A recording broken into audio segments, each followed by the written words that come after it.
This is spicebush. Spicebush is native to Oklahoma and several other states. It's Lindera benzoin. I always have to think about it for the botanical name.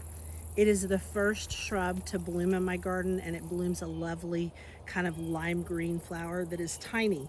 And you can see where those flowers turn into by fall, these little tiny deals. And it is the best thing for some of the smallest pollinators in the garden when it's blooming so early. On top of that, this is the host plant for spicebush swallowtails, and it's why I started growing it.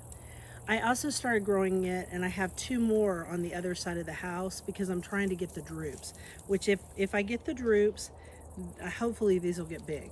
I don't know. We're just now at a point where this plant is big enough and mature enough to even start to form drupes. When spice bushes are small, you can't tell if they're male or female.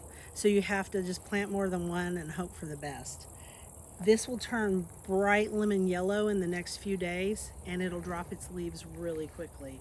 And that'll be the end of the spice bush for this year.